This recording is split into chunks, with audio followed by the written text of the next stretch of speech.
আজকে আমরা integrated rate ইকুয়েশনটা শুরু করব। আমরা ডিফারেন্সিয়াল রেট ইকুয়েশনটা করেছিলাম। ডিফারেন্সিয়াল রেট ইকুয়েশনটা কিন্তু আসলো তোমরা মাইনাস ডিআর বাই ডিটি আসলো না। ইন্টিগ্রেশনটা করতে হবে। ইন্টিগ্রেশনটা তো আমরা জানা আছে, ইন্টিগ্রেশন এরকম করে কুকিজ বিস্কুটের মতো বানিয়ে দেবে। এস আচ্ছা, এটা ছাড়াও ইন্টিগ্রেশন রেট ইকুয়েশন দরকারটা কেন হলো? ইন্টিগ্রেটেড রেট ইকুয়েশনের দরকারটা এটার লেগে হইতেছে তোমার, মানে ইন্টিগ্রেটেড রেট ইকুয়েশনে দেখা যায় যে ডিফারেন্সিয়াল রেট ইকুয়েশনটা অ্যাকুরেট রেট বা অর্ডারটা দিতে পারে না। তো ইন্টিগ্রেটেড রেট ইকুয়েশনটার থেকে আমরা অ্যাকুরেট রেট বা অর্ডারটা পাই কম। এই কেসে আমাদের প্রথম যেটা আসছে তোমার জিরো অর্ডার রিয়েকশন থেকে ইন্টিগ্রেটেড রেট ইকুয়েশনটা বের করতে হবে। Zero order reaction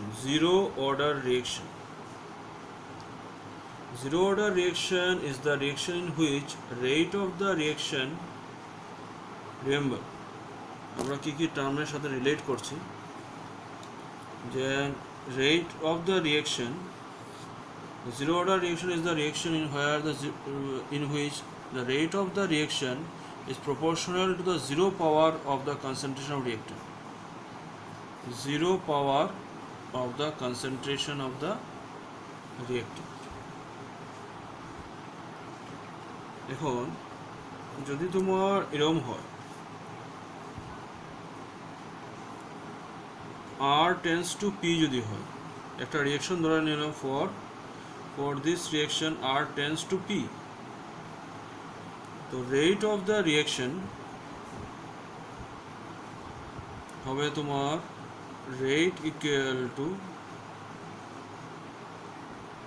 rate of the reaction is proportional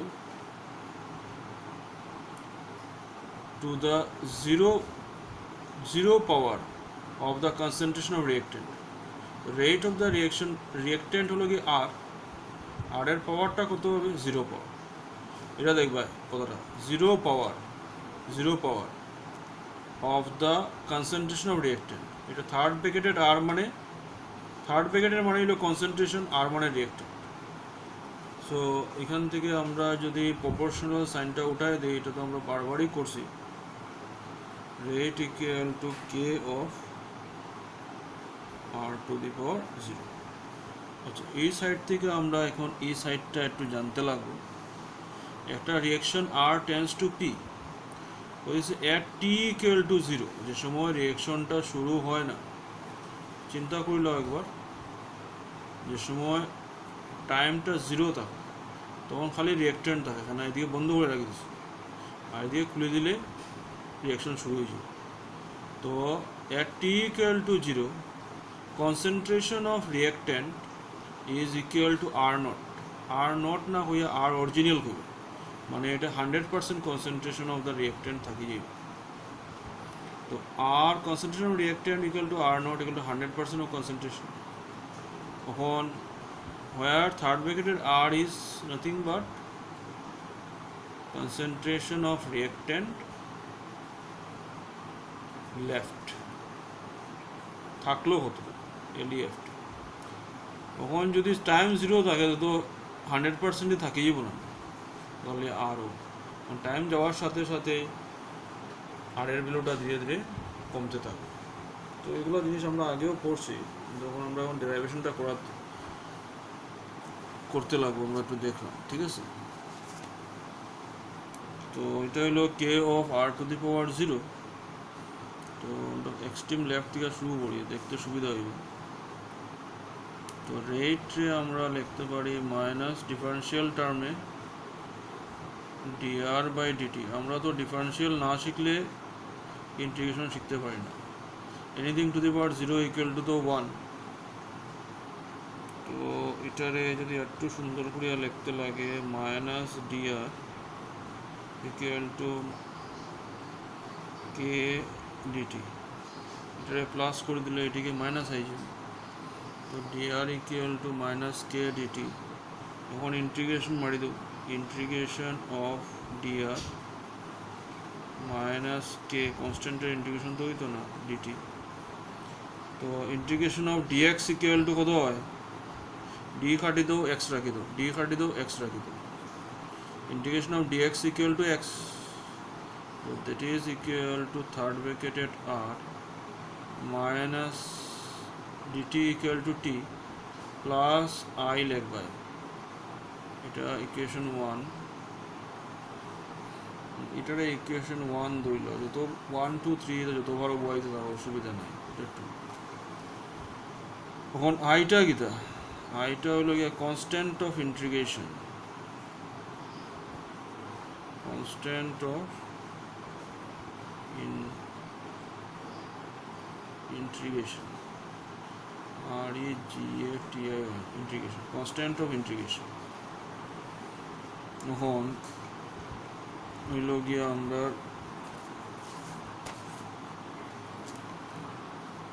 যে আগে একটু শিখেছিলাম, at t equal to 0 your r equal to original concentration, so therefore at this time if I equation 2 becomes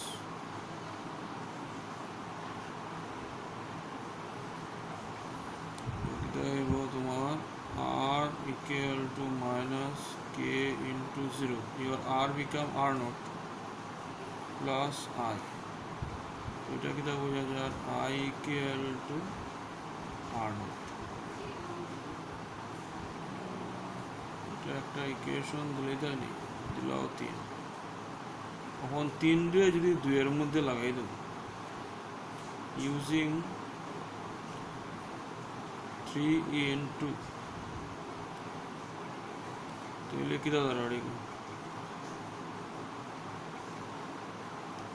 r equal to minus kt plus r naught, আমার উদ্দেশ্য হলো কে বাইর করা, তো কে রে যদি আমাদের পজিটিভ হয়ে যাব, আর এদিকে কিটা বেরি বলে by r naught minus r divided by t, ও ইকুয়েশনটা মনে রাখতে লাগবে 0 order, rate constant equal to r naught minus r divided by t, এটা একটা শিখে নিলাম ইকুয়েশন, এটা ইকুয়েশন 4 দিলাম।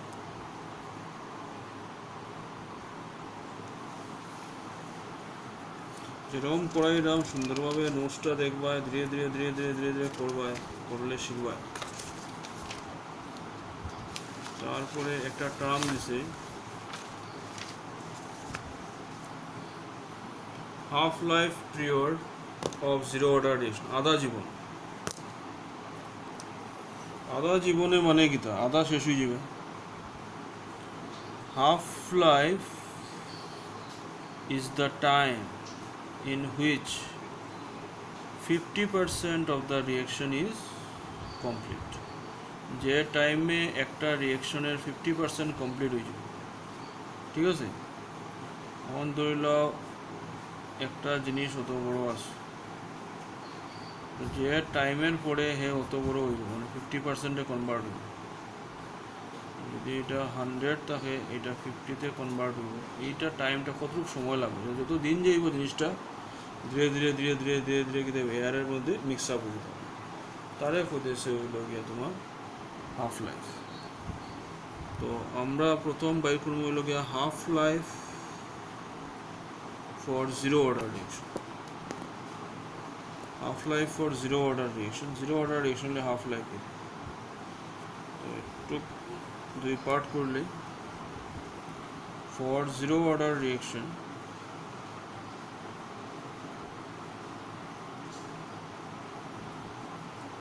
আমরা লাস্ট ইকুয়েশন আগে যা পাইছিলাম equation 4, K equal to R naught minus R by t. তো এট টি যেমন আধা জীবন হয়ে যাব, টি হাফ হয়ে যাব, তো আরটা কিনা কনসেন্ট্রেশন লেফট হে হইব কিনা তোমার অরিজিনাল কনসেন্ট্রেশন যদি 100% থাকে তার ডিভাইডেড বাই 2 হইব। এটা সব বিষয়বস্তু যদি আমরা এখানে বয়াই দিই, আর এর যে ভ্যালুটা আছে আর নট বাই 2 এখানে লাগাই দিব, টি এর ভ্যালু আছে টি হাফ, এটা এখানে লাগাই দেব, তাহলে কি দেব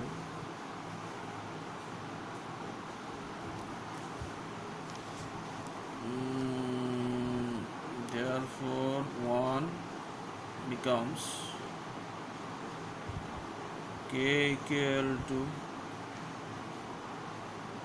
r naught minus r naught by 2 divided by t half. So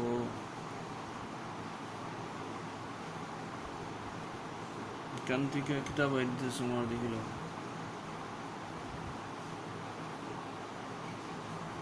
k equal to x থেকে x by 2 যদি মাইনাস দিলাও তাহলে কি তাইব x by 2 আইব না, এটারে নিচে আই যাব কি 2 into t half। ক্যালকুলেশনটা একটু কষ্ট করে করবা, x minus x by 2 মানে 100 minus 50 equal to 50 r by 2। তো এখান থেকে আলটিমেটলি আমি যেহেতু হাফ লাইফের এক্সপ্রেশন করলাম, তো t half equal to your r naught by 2k,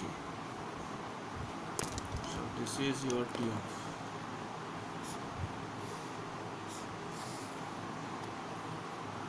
for zero order reaction। তো এটা সব জিনিস আমরা জানতে লাগবো, যেগুলো আমরা মার্ক করছি এগুলো জানতে লাগবো। এখন দেখো আমরা যেটা ইম্পর্টেন্ট টপিক এখানের মধ্যে দিছে হলো গিয়ে গ্রাফিক্যাল রিপ্রেজেন্টেশন।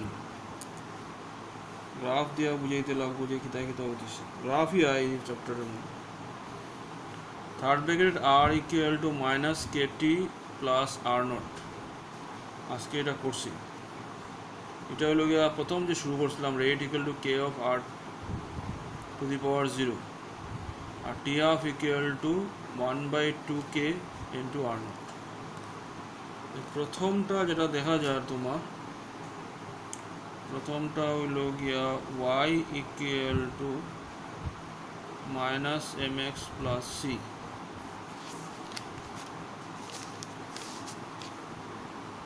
এটার লিগে একটা গ্রাফ ড্র করবা। সেকেন্ডটা তো রেট ইকুয়াল টু, তো সেকেন্ডটার মধ্যে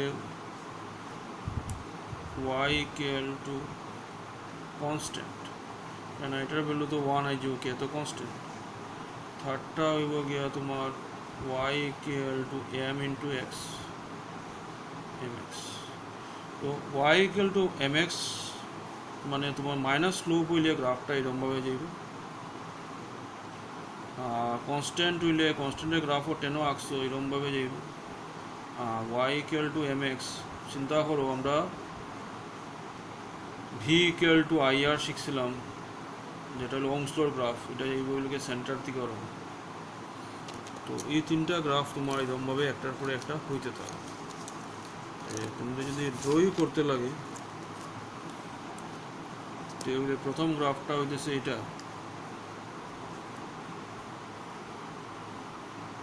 প্রথম গ্রাফের কেসে y কত তোমার y হইল গিয়ে r,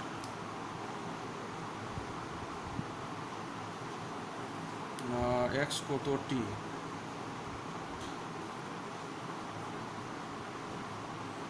স্লোপ কিতা হইব মাইনাস কে, ইন্টারসেপ্ট হইব গিয়া তোমার আর নট। সেকেন্ড গ্রাফটা তো আঁকিলেই এখন সোজা কনস্ট্যান্ট, এখন রেট একদিকে আছে তো এদিকে রেট লইলাম, concentration of R, rate versus concentration of reactant। Third গ্রাফটা লইলাম হলো গিয়া y equal to mx, graph যাইব ও বাজু, yটা কিতা আসলো t হাফ, x হইল গিয়া r নট, স্লোপ হইব গিয়া 1/2k। তো সব গ্রাফ আমরা শিখতে লাগবো, এটা তিনটা গ্রাফ থেকে সব কোয়েশ্চেন্স হয় কিন্তু এই চ্যাপ্টারে মনে রাখবো।